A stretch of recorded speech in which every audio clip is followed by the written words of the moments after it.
Hello বন্ধুরা, আমি বুবাই আর আপনারা দেখছেন আপনাদের পছন্দের YouTube channel প্যারড Bubai. প্যারড Bubai YouTube চ্যানেলে আরও এক নতুন এপিসোডে আপনাদেরকে স্বাগতম। তো বন্ধুরা, আপনার কাছে ছোট অনুরোধ যে ভিডিওটি সম্পূর্ণ দেখবেন। ভিডিওটি শুরু থেকে শেষ পর্যন্ত দেখলে আপনারা ভিডিও সম্পর্কে সব কিছু জানতে পারবেন, মনের মধ্যে কোনো প্রশ্ন থাকবে না। তো বন্ধুরা, যে সকল বন্ধুরা লাভবার্ড পাখি পালন করবেন বা পালন করছেন, সেই সব বন্ধুদের জন্য এই ভিডিওটি স্পেশাল। তো আপনারা চেষ্টা করবেন ভিডিওটি শুরু থেকে শেষ পর্যন্ত দেখবেন। বন্ধুরা, ভিডিওটির টাইটেল এবং থাম্বনেল দেখে আপনারা বুঝতে পেরে গেছেন যে আজকের ভিডিওটি কী হতে চলেছে। তো হ্যাঁ, ঠিকই ধরেছেন, আজকের বিষয়টি হলো লাভবার্ড পাখির ব্রিডিং সম্পর্কে। লাভবার্ড পাখির কীভাবে ব্রিড করাতে হয়, লাভবার্ড পাখির লাভবার্ড পাখির খাঁচা, খাদ্য তালিকা, মেল ফিমেল কীভাবে কিনবেন, সব কিছুই এই ভিডিওর মধ্যে আলোচনা করি। তো ভিডিওটি সম্পূর্ণ দেখতে থাকুন। ভিডিওটি ভালো লেগে থাকলে প্লিজ একটি লাইক করে দেবেন, কমেন্ট করে জানাবেন ভিডিওটি কেমন লেগেছে, এবং সাবস্ক্রাইব করে পাশে থাকা বেল আইকনটি পুশ করে অল করে দিন, যাতে আমার চ্যানেলে নতুন নতুন পাখি রিলেটেড ভিডিও আপনাদের কাছে নোটিফিকেশন।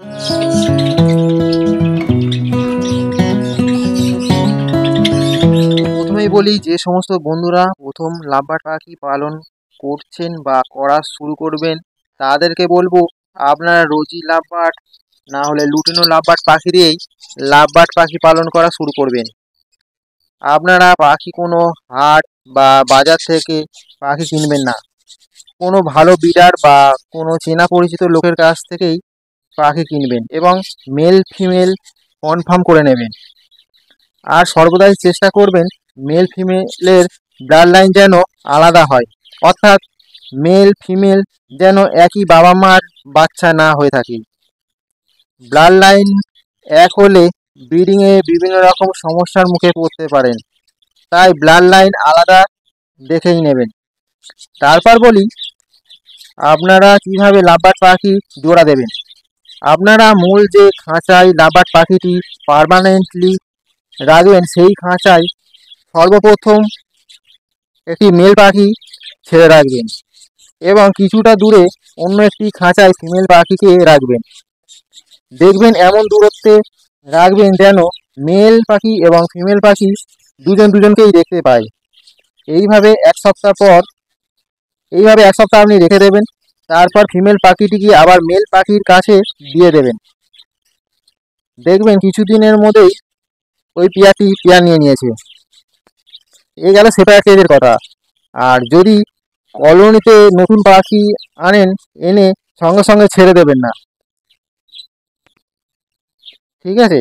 সঙ্গে সঙ্গে ছেড়ে দেবেন না, কারণ ছেড়ে দিলেই নতুন পাখি যদি কলোনির মধ্যে ছেড়ে দেন, তাহলে নিজেদের মধ্যে মারামারি করবে। তো আপনাদের যেটা করতে হবে সেটি হলো নতুন পাখিকে একটি ছোট খাঁচার মধ্যে রেখে ওই ছোট খাঁচাটি কলোনির মধ্যে রেখে দিতে হবে কিছুদিন। 1 সপ্তাহ 2 সপ্তাহ রাখার পরে ওই ওই নতুন পাখিটি ওই কলোনির মধ্যে ছেড়ে দেবেন। এর ফলে কলোনি থাকা পাখিগুলো ওই নতুন পাখিকে সঙ্গে বন্ধুত্ব হয়ে যাবে, যার ফলে ওরা নিজেদের মধ্যে আর কামড়াকামড়ি করবে না। তো যাই হোক, বলা যাক এবার খাঁচা নিয়ে। লাভবার্ড পাখির খাঁচা ব্রিডিংয়ে বড় ভূমিকা প্রদান করে থাকে।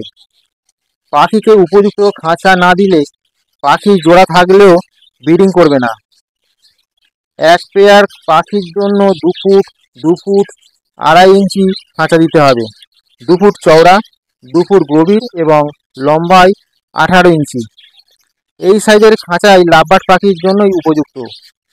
এই সাইজ থেকেই ছোট সাইজ খাঁচা একেবারেই দেবেন না, পারলে বড় খাঁচা দেবেন। তারপর বলি ব্রিডিং বক্স নিয়ে। লাভবার্ড পাখি কাঠের ব্রিডিং বক্সেই ভালো ব্রিড করে থাকে। এদের ব্রিডিং বক্সের সাইজ হলো 12 ইঞ্চি বাই 12 ইঞ্চি। বাজারে লাভবার্ড পাখির যে ব্রিডিং বক্স পাওয়া যায়, ওই ব্রিডিং বক্স কিনে এই লাভবার্ড পাখিটা দিতে পারেন।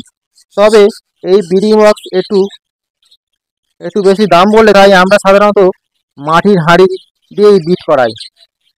তো বাজারে যে লাভবার্ড পাখির জন্য যে মাটির হাঁড়ি পাওয়া যায়, ওইটি ব্যবহার করতে পারেন।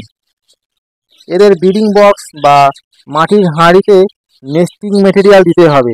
এরা বাজিগার বা ককটেল পাখির মতোই নয়, নয়, ঠিক আছে। এদেরকে নেস্টিং মেটেরিয়াল দিতে হবে। তো নেস্টিং মেটেরিয়াল হিসাবে আপনারা শুকনো ঘাস, নারকেলের ছোবড়া, ধানের খড় বা তাল পাতা সরু সরু করে কেটে দিতে পারেন, বা খেজুর পাতা সরু সরু করে কেটে দিতে পারেন। এইগুলো হচ্ছে নেস্টিং মেটেরিয়াল হিসাবে আপনারা দিতে পারেন। নেস্টিং মেটেরিয়াল ব্রিডিং বক্সের মধ্যে দিতে পারেন, না হলে খাঁচার মধ্যে, খাঁচা যে ফ্লোর আছে তাতে রেখে দিতে পারেন। তো এরা নিজেরা বাসা বানিয়ে নিতে পারে। এই নেস্টিং মেটেরিয়াল যদি আপনারা খাঁচার ফ্লোরে দিয়ে দিয়ে রাখতে পারেন, তো ওরা সেখান থেকে নিয়ে ওরা নিজেরা নিজেদের মতো ভালো করে বাসা বানিয়ে নিতে পারে। তো এই গেল ব্রিডিং বক্স আর নেস্টিং মেটেরিয়াল সম্পর্কিত কথা। তো এবার বলা যাক ব্রিডিং এজ, অর্থাৎ লাভবার্ড পাখিকে আপনারা কত বয়সেই ব্রিডিংয়ে বসাবেন। লাভবার্ড পাখিকে সাধারণত 10 মাস বয়সে ব্রিডিংয়ে বসাতে হয়। লাভবার্ড পাখিকে সাধারণত 10 মাস বয়সেই ব্রিডিংয়ে বসানো উচিত। তবে অনেকে 8 মাসে বা 9 মাসে ব্রিডিং নিয়ে নিয়ে থাকে। আপনারা এটা একেবারেই করবেন না। পাখির বয়স বেশি হলে পাখির ব্রিডিং সম্পর্কিত ধারণা ভালোভাবে জন্মায়, বাচ্চাদের ঠিকভাবে পাখিরা কেয়ার করতে পারবে, এবং সবচেয়ে গুরুত্বপূর্ণ হলো এগ বাইন্ডিং এর সমস্যার মধ্যে পড়তে হবে না আপনাদের। পারলে আপনারা 10 মাস 10 মাসে ব্রিডিং এ না বসিয়ে 12 মাসে ব্রিডিং এ বসাতে পারেন। আর একটি গুরুত্বপূর্ণ কথা বলি, আপনারা একই মিউটেশনের লাভবার্ড পাখির সঙ্গে জোড়া দেবেন। মেল ফিমেল যেন একই মিউটেশনের হয়ে থাকে, তাহলে কোনো ব্রিডিং সম্পর্কে কোনো সমস্যা থাকবে না। এবার চলে আসি পরিবেশ ও খাবার নিয়ে আলোচনায়। আপনারা আপনাদের পাখিদের কী ধরনের পরিবেশে রাখবেন?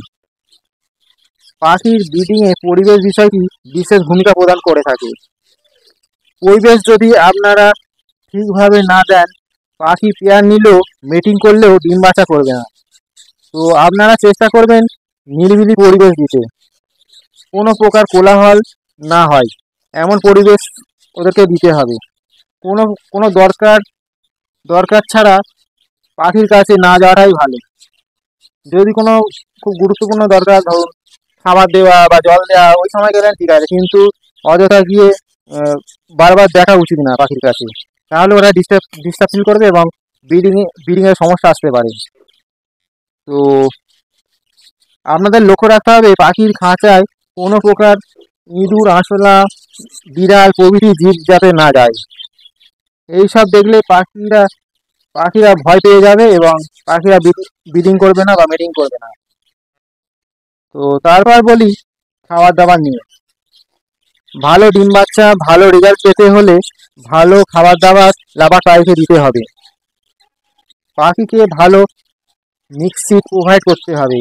মিক্স সিড আপনারা বাড়িতে বানিয়ে নিতে পারেন, বা হাতে যদি সময় থাকে তো আপনারা বাড়িতে মিক্স সিড বানিয়ে নিতে পারেন। না পারলে বাইরে থেকে কিনে পাখিদের সিড মিক্স দিতে পারেন। তবে বাইরের সিড মিক্স একটু দাম বেশি পড়ে যায়। তাই তাই আপনাদের উচিত যে হাতে হাতে নিজের হাতে বানানো বাড়িতে। তো সফট ফুড আপনাদের ডেলি দিতে হবে, এবং এগ ফুড সপ্তাহে 2 থেকে 3 দিন দিতে হবে। তবে ব্রিডিং সিজনে 4 থেকে 5 দিন আপনি এগ ফুড দিতে পারেন শীতের সময়। এছাড়া সবুজ শাকসবজি দিতে হবে, যেমন কলমি শাক, পালং শাক, সজনে পাতা, তুলসী পাতা, নিম পাতা, লাল নোটে, এই ধরনের শাক দিতে পারেন। এছাড়া সবজি হিসাবে মিষ্টি কুমড়ো, বিন কড়াই, বরবটি কড়াই, গাজর, শসা খাওয়াতে পারেন। এবার চলে আসি ব্রিডিং সিজন নিয়ে আলোচনায়। লাভবার্ড পাখি ঠান্ডায় ভালো ডিম বাচ্চা করে থাকে। এদের ব্রিডিং সিজন শুরু হয় সেপ্টেম্বর থেকে মার্চ মাস মার্চ মাস পর্যন্ত। এই সময় সাধারণত পাখি ব্রিডিংয়ে থাকে। এই টাইমটাই মানে লাভবার্ড পাখির উপযুক্ত ব্রিডিং সময়। অধিকাংশ মানুষ লাভবার্ড পাখি থেকে 3 বার ব্রিড নিয়ে থাকে, তবে 2 বার ব্রিড নিলেই ভালো। তবে কেউ কেউ ভালো পরিচর্যা ও ভালো খাবার দাবার দিয়ে 4 বার পর্যন্ত ব্রিড নিয়ে থাকে। গ্রীষ্মকালে পাখিকে টোটালি রেস্ট দেবেন, ভুলেও এই সময় ব্রিড নেবেন না। পাখিকে ব্রিডিংয়ে বসানোর আগে কৃমির কোর্স এবং ব্রিডিং কোর্স করিয়ে ব্রিডিংয়ে বসাবেন। লাভবার্ড পাখি সাধারণত 4 থেকে 8টি ডিম দিয়ে থাকে।